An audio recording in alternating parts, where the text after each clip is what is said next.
चला जाता हूँ किसी की धुन में, धड़कते दिल के तराने लिए। चला जाता हूँ किसी की धुन में, धड़कते दिल के तराने लिए। मिलन की मस्ती भरी आंखों में, हजारों सपने सुहाने लिए हो। वो कल भी पास पास थी, वो आज भी करीब है वो। নমস্কার, আমি স্বপন। আজ আপনাদের সাথে আমার প্রীতি শুভেচ্ছা ভালোবাসা নেবেন আমার সকল বন্ধুদের, আমার শুভানুধ্যায়ীদের, আমার ফলোয়ার্সদের এবং সাবস্ক্রাইবার। আশা করি আপনারা সবাই ভালো আছেন, সুস্থ আছেন।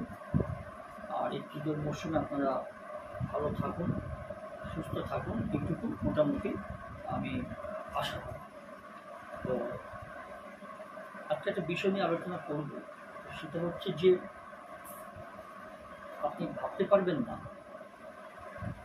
যে 80-র দশকে কাশ্মীরের, মানে ধরুন 84-88, মানে 80-র দশকের কথা বলছি। তখন হয়তো আমরা স্কুলে পড়ি। তো কিন্তু কাশ্মীরের একজন খুব বিখ্যাত বলা যায় না, একজন কুখ্যাত কাশ্মীরি জঙ্গি, যার নাম হচ্ছে ইয়াসিন মালিক। এই ইয়াসিন মালিককে নিয়ে একটা কথা একটু আলোচনা করব। এই মানুষটা জঙ্গি ছিল, এটা ঠিক কথা, কিন্তু জঙ্গি যখন ছিলেন তখন তাকে জঙ্গি হিসেবে ট্রিট করা হয়েছিল। কিন্তু এখন ওর বিষয়ে যেটা জানা যাচ্ছে যে তিনি দেশের জন্য, মানে দেশের জন্য সরকারের জন্য অনেক কিছু করেছেন, এটা মানে ভুললে চলবে না। সেটা সেই 80-র দশকের সেই কাশ্মীরি জঙ্গি, তার বিষয়ে আজকে কিছুটা চাঞ্চল্যকর কিছু তথ্য আমি আপনাদের সঙ্গে শেয়ার করি। আরেকটা কথা বলি, যেটা বারবার বলি, যে আমার ফেসবুক চ্যানেলটা এবং ইউটিউব চ্যানেল সবে শুরু করেছেন স্ট্রাগলার দেব, আর ফেসবুকটা তো স্বপন কুমার দেব জানেন। একটু লাইক, শেয়ার, ফলো এবং সাবস্ক্রাইবটা করে দিন। প্রচুর লোক দেখে, প্রচুর আমার যারা দর্শক আছে, যারা ফলোয়ার্স আছে, যারা সাবস্ক্রাইবার আছে, তারা যথেষ্ট উঁচু ক্যাটাগরির শিক্ষিত মানুষরাই দেখে। কারণ আমি তো কোনো ছাবড়া জিনিস নিয়ে ভিডিও করি না, আর সেই জন্য সেই ধরনের দর্শক আমি পাবো না, আমি আশাও করি না। কিন্তু আমার যারা গঠনমূলক আলোচনা বা গঠনমূলক ভিডিও, গঠনমূলক ঘটনা, সৃষ্টিশীল ঘটনা নিয়ে আমি যেগুলো ভিডিও করি, সেগুলো অনেক শিক্ষিত মানুষ দেখে। ভদ্রলোক বলুন, ভদ্রমহিলা বলুন, সবাই দেখে। সেই জন্য আমি খুব গর্বিত। তবে লাইকটা, ফলোটা এবং সাবস্ক্রাইবটা থমকে যাচ্ছে, ঠিকমতো গতিতে চলছে না। ফেসবুকেরটা মোটামুটি চলছে, তবুও সেটা খুব ধীর গতিতে চলছে। আর একটু ভালো মতো ফলো এবং সাবস্ক্রাইবটা চাই আমার দুটো চ্যানেল। এবার দেখুন, আমি যে প্রসঙ্গে আসি এখন, ইয়াসিন মালিক 80-র দশকে কাশ্মীরের একজন বিখ্যাত, বলবো না, কুখ্যাত, প্রচুর চর্চিত একজন উগ্রপন্থী জঙ্গি। স্টেট গেস্ট থেকে টেরোরিস্ট, এই যে ভাষাটা দিয়ে আমি শুরু করলাম, যখন মনমোহনের জমানায় কংগ্রেসের আমলে, যখন মনমোহন সিং ভারতের প্রধানমন্ত্রী ছিলেন, তখন তাকে অন্যভাবে ট্রিট করা হয়েছিল। আর এখন বর্তমান কেন্দ্রীয় সরকারের মধ্যে তিনি কীরকমভাবে ট্রিট হচ্ছেন, কীরকমভাবে তিনি ব্যবহার পাচ্ছেন বা তাকে কীভাবে কিছুটা দেখা হচ্ছে সেই নিয়ে একটু আলোচনা করব। দস্যু রত্নাকর থেকে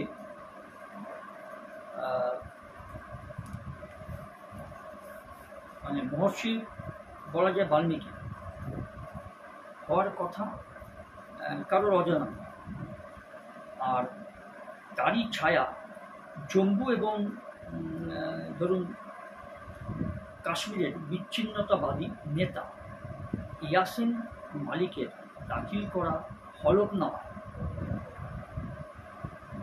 তিনি কোর্টে তার একটা হলফনামা দাখিল করেছেন। সেখান থেকে আমি তার কথা আমি আপনাদের সাথে শেয়ার করি। শুনলে ভালো লাগবে, ভাববেন যে এইটা আবার কীরকম ব্যাপার, এরকম হয় নাকি। সত্যি আমিও নিজে ভাবতে পারিনি যে এরকম হয়, তো হয়েছে, এরকম হয়েছে। তো সেটাই একটু আমি আপনাদের সঙ্গে একটু শেয়ার করতে চাইছি। তিনি যে হলফনামা দিয়েছেন কোর্টে, সুপ্রিম কোর্টে, তার কথাতেই আমি আপনাদের সঙ্গে শেয়ার করি। প্রথমত তিনি তিনটি বিষয়ে তার নিজের চরিত্রকে তিনটি বিষয়ে তিনি ভাগ করেছেন। প্রথমত 1984-88 সালে যে তরুণ বিশ্বাস করত যে রাজনৈতিকভাবে জম্মু কাশ্মীর বিষয়ে সমাধান সম্ভব। আর দ্বিতীয়ত তিনি ভাবতেন যে 1988 থেকে 1994 সাল একজন জঙ্গি যে পুলিশের কাছে বেইজ্জত হয়ে ও গণতান্ত্রিক প্রতিষ্ঠানগুলোর অরাজকতা দেখে বিশ্বাস করেন না, বিশ্বাস করেছিলেন যে সশস্ত্র সংগ্রামী একমাত্র পথ জম্মু কাশ্মীরকে স্বাধীন করা। আর তৃতীয়ত যেটা 1994 থেকে এখন পর্যন্ত 2025 সাল পর্যন্ত একজন রাজনৈতিক ব্যক্তি যে স্বাধীন প্রক্রিয়ায় অংশ এবং গান্ধীজির অহিংসার অনুদান। এই যে 1, 2, 3 তিনটে পয়েন্ট বললাম, এরকম হয় কখনো একজন কট্টর জঙ্গি, কুখ্যাত জঙ্গি 80-র দশকে, তার এই তিনটে চরিত্র আমি বললাম। এবার তার কথাতে তিনি কি হলফনামায় বলেছেন সেগুলো সত্যি আমরাও জানতাম, এখন আমরা জানছি বা জানলাম। দিল্লি হাইকোর্টে সম্প্রতি জমা দেওয়া এক হলফনামায় এক সময়কার জঙ্গি নেতার দাবি কেন্দ্রের 6টি সরকার মধ্যস্থকারী হিসেবে তাকে ব্যবহার করেছে। চিন্তা, তার মধ্যে একমাত্র প্রাক্তন প্রধানমন্ত্রী মনমোহন সিং সরকারের নির্দেশ মতো ভারতের হয়ে হাফিজ সৈয়দ, পাকিস্তানের কুখ্যাত জঙ্গি হাফিজ সৈয়দ সঙ্গে কথা বলার জন্য তাকে ধন্যবাদ মনমোহন সিং ধন্যবাদ জানিয়েছিলেন। এই তথ্য সামনে আসার পরে বিজেপি ঝাঁপিয়ে পড়ে কংগ্রেসের জঙ্গি যোগ নিয়ে সরব হয়েছে। অথচ এই একই হলফনামায় আর এক প্রাক্তন প্রধানমন্ত্রী অটল বিহারী বাজপেয়ী এবং তার নিরাপত্তা উপদেষ্টা ব্রজেশ মিশ্র কীভাবে তাকে দিয়ে রমজান সিজ ফায়ার সুনিশ্চিত করিয়েছিলেন তাও উল্লেখ করেছেন ইয়াসিন মালিক দিল্লি হাইকোর্টের এক হলফনামা। অবাক লাগে, একজন জঙ্গি নেতাকে কীভাবে দুজন প্রধানমন্ত্রী ব্যবহার করেছিলেন। ইয়াসিন মালিক একজন কুখ্যাত, কিন্তু আপনি তাকে দার্শনিকও বলতে পারেন, যথেষ্ট শিক্ষা দীক্ষা আছে। ওই পাকিস্তানে কিন্তু ফুটপাতের এলেবেলে জঙ্গি নেতা উনি নন। এই ইয়াসিন মালিক তার হলফনামায় জানিয়েছিলেন দিল্লি হাইকোর্টে যে বাজপেয়ী সরকারের হয়ে আইবির তৎকালীন স্পেশাল ডিরেক্টর অজিত দোভাল, এখন তিনি রিটায়ার্ড, তৎকালীন অজিত দোভাল, এখন তিনি কেন্দ্রীয় সরকারের জাতীয় উপদেষ্টা পরিষদের একজন মাথা বলতে পারেন। সেই অজিত ডোভাল তার সঙ্গে 2000-এর শুরুর দিকে জেলে গিয়ে দেখা করেন এবং তাকে এবং এই বন্দী নেতাকে জানান যে তৎকালীন ডিরেক্টর শ্যামল দত্ত ও তৎকালীন NSA ব্রজেশ মিশ্রের সঙ্গে আমার মিটিংয়ের ব্যবস্থা করে দিয়েছেন। তারা দুজনেই বলেছিলেন যে বাজপেয়ীজি সত্যি কাশ্মীর সমস্যার সমাধানে আগ্রহী। আমি যেন রমজান মাসে সংঘর্ষ বিরোধীকে সমর্থন করি। এরপরে তিনি কংগ্রেসের চেয়ারপারসন সোনিয়া গান্ধী আর কংগ্রেস সাংসদ মনমোহন সিং সহ বাম নেতাদের সঙ্গে দেখা করেন, যাতে এই সিজ ফায়ারে তারাও বাজপেয়ী সরকারকে সমর্থন জানান। এটা কাশ্মীরের তৎকালীন 80-র দশকে একজন কুখ্যাত প্রভাবশালী জঙ্গি নেতা ইয়াসিন মালিকের যে হলফনামা দিয়েছিলেন দিল্লি হাইকোর্টে, তার থেকে আমি কিছু আপনাদের বলছি। এবং যে এই ইয়াসিন মালিকের দাবি যে 2002 সালে আমি ইয়াসিন মালিক অহিংস গণতান্ত্রিক সংস্কৃতি তুলে ধরতে সিগনেচার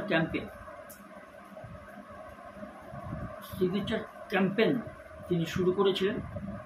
আমার লক্ষ্য ছিল কাশ্মীরের সমস্যা সমাধানে ভূস্বর্গের নেতাদেরও অন্তর্ভুক্ত করা হোক।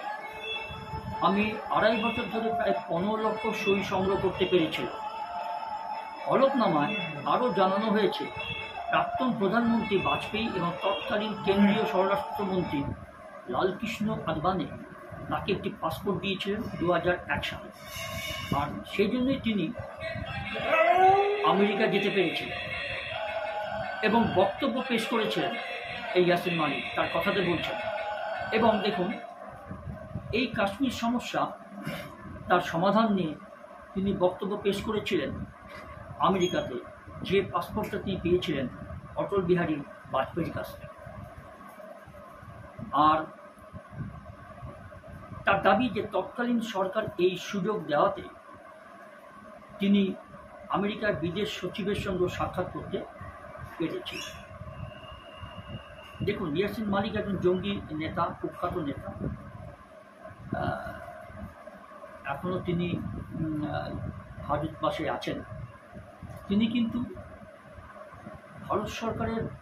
তৎকালীন ভারত সরকারের পক্ষ হয়ে তিনি যা যা বলেছিলেন মনমোহন সিং কংগ্রেসি আমলে এবং তারপরে বিজেপি সরকারের প্রধানমন্ত্রী অটল বিহারী বাজপেয়ী, তাদের হয়ে কিন্তু তিনি এই কাজগুলো করেছিলেন যাতে কাশ্মীরে একটা শান্তি আসে, কাশ্মীরের যাতে যে অচলতা ছিল, যে অস্থির অবস্থা ছিল, সেটা যেন সেই সমস্যার সমাধান যেন হয়। এগুলো কিন্তু ইয়াসিন মালিক এবং জঙ্গি হয়েও তিনি ভারত সরকারকে সাহায্য করেছেন। আর সেটাই আমি আপনাদের কাছে তুলে ধরতে চাইছি, কিন্তু এটা আমার কাছে মনে হলো খুব আশ্চর্য। আর যেটা ইয়াসিন মালিকের দাবি যে 2006-তে তিনি ইন্টেলিজেন্স ব্যুরোর তৎকালীন স্পেশাল ডিরেক্টর DK জোশীর নির্দেশে পাক জঙ্গি নেতা হাফিজ সইদের সঙ্গে দেখা করেছিলেন। ভারত সরকারের শান্তি বার্তা তার কাছে পৌঁছে দেন এই ইয়াসিন মালিক। এক জঙ্গি নেতা ভারতের আরেক পাকিস্তানি কুখ্যাত জঙ্গি নেতার কাছে তিনি শান্তির বার্তা পৌঁছে দিয়েছিলেন ভারত সরকারের পক্ষ হয়ে, ভারত সরকারের নির্দেশ মতো। এখানে শেষ নয়, তার আরও দাবি এই পাক সফর নিয়ে বিস্তারিত তথ্য নিতে ডিব্রিফ খোদ তদানীন্তন প্রধানমন্ত্রী মনমোহন সিং তাকে ডেকে পাঠান। আইবির স্পেশাল ডিরেক্টর এবং জাতীয় নিরাপত্তা উপদেষ্টার উপস্থিতিতে তার সঙ্গে কথা হয় মনমোহন সিং। সেখানে মনমোহন সিং তাকে ধন্যবাদ জানিয়েছিলেন। হলফনামা অনুযায়ী হাফিজের সঙ্গে এই সাক্ষাৎ ও ছবি এখন আমাকে জঙ্গি প্রতিবন্ধ করতে NIA ব্যবহার করছে। যদি এটা হয়ে থাকে আমি জানি না সেটা কী কারণে হচ্ছে, এটা পরস্পর বিরোধী ব্যাপার। ব্যাপারটা খুবই মানে দুশ্চিন্তার বিষয়। যে জঙ্গি একটা ভারতের হয়ে শান্তির বার্তা পৌঁছে দেওয়ার কাজ করেছিলেন, আজকে তাকে বর্তমান কেন্দ্রীয় সরকারের আমলে এই এনআইএ কেন তাকে জঙ্গি প্রতিবন্ধ করতে চাইছে, সেই বিষয়টা বিস্তারিত আমরা তো জানি না। কেন হচ্ছে, কী ব্যাপার হচ্ছে, কারণটা। তিনি যেটা বলছেন, এই জম্মু কাশ্মীরের এই বিচ্ছিন্নতাবাদী নেতা ইয়াসিন মালিক দাবি করেছেন, গত 35 বছর ধরে যে ভারত সরকার আমাকে নিরাপত্তা দিয়ে এসেছিল ও পাকিস্তানের সঙ্গে ব্যাক চ্যানেলে কথাবার্তা চালাতে নিয়োগ করেছিল, তা হঠাৎই বদলে যায় 2019-এর 5ই আগস্ট। সেটা কীরকম? জম্মু কাশ্মীর থেকে যখন সংবিধানের 370 ধারা প্রত্যাহারের পরে এই ঘটনাটা ঘটে। 2014 থেকে 2019 পর্যন্ত মোদী সরকারও আমাকে সেই একইভাবে ব্যবহার করেছিল, যা আগের 5টি সরকার করেছে। ইয়াসিন মালিকের হলফনামা অনুযায়ী 2019-এ তিনি যখন এক বন্ধুর সঙ্গে ডিনার করছেন, হঠাৎ পুলিশের কাছ থেকে ফোন আসে। পরের দিন সকালে তাকে দেখা করতে বলে। এই ইয়াসিন মালিক সেই মতো হাজিরাও দেয়। হলফনামা অনুযায়ী আমাকে গ্রেপ্তার করা না হলেও নজরবন্দি করা হয়। 7 দিনের মধ্যে আমি সরকারের পিস নেগোসিয়েটর থেকে ভয়ানক জঙ্গি হয়ে উঠি। খুবই চিন্তার কথা যদি তার হলফনামাগুলো সত্যি হয়। একজন নেগোসিয়েটর দেশের হয়ে তিনি শান্তি আলোচনা করছিলেন বিগত বিভিন্ন প্রধানমন্ত্রীর নির্দেশে বা আমলে, সরকারি আমলে। আজকে হঠাৎ তাকে যেন বলা হচ্ছে তিনি জঙ্গি। আর তারপরেই কেস এনআইএর হাতে চলে যায় এবং 31 বছরের পুরনো কেস তার বিরুদ্ধে রিওপেন করা হয়। তার অভিযোগ যে এনআইএর ডিআইজি সোনিয়া নারাং তাকে জেরার সময় চট থাপ্পড় মারতেন ও জঙ্গি যোগ স্বীকার না করলে 6 তলার জানলা দিয়ে ধাক্কা মেরে দেওয়ার হুমকি পর্যন্ত দিত। খুব যে কথাগুলো বলছেন, ঘটনাগুলো নিশ্চয়ই সুখকর নয় যদি তার হলফনামা সত্যি হয়ে থাকে। আর এই যে 6টা থেকে এই সোনিয়া নারাং এনআইএ ডিআইজি তাকে জোর জবরদস্তি করে জেরার সময় অভিযোগ করেছে, তোমাকে জঙ্গি বলে তোমাকে স্বীকার করতে হবে তুমি জঙ্গি, নাহলে তোমাকে 6 তলা থেকে ধাক্কা মেরে ফেলে দেবো। তারপরেও সে তাকে চট থাপ্পড় মারা হয়েছে। জানি না এই ঘটনাটা যদি তার হলফনামা যেটা যদি সত্যি প্রমাণিত হয়, ব্যাপারটা একটা বিতর্কিত পর্যায়ে পৌঁছে যায়, নো ডাউট। আর এই সোনিয়া নারাং উনি এও বলতেন, এই মৃত্যু নিয়ে কেউ কিছু বলবে না, কারণ আমি বলবো তুই পালাতে গিয়ে জানলা থেকে পড়ে মরেছিস। কাশ্মীরের এককালে জঙ্গি নেতা দাবি করেন যে একাধিক প্রধানমন্ত্রী এবং আইবি চিফরা তার উপরে একসময় যে ভরসা করেছিলেন তা নিয়ে তাকে ক্রমাগত টিপ্পনি কাটতেন এই সোনিয়া নারাং। বলতেন দ্যাট স্টেট গেস্ট এইভাবে সোনিয়া নারাং তাকে এই হুমকিটা দিয়েছিল যে মানে টিপ্পনি কেটেছিলেন তিনি। জানি না এটা কতটা সত্যি, এটা হওয়া উচিত কিনা সেটা আপনারা বিচার করবেন। যে মানে একদম স্টেট গেস্ট থেকে টেররিস্ট হতে কেমন লাগে, এই সোনিয়া নারাং এনআইএর প্রধান উনি এই ইয়াসিন মালিকই বলেছিলেন। আর শুধু তাই নয়,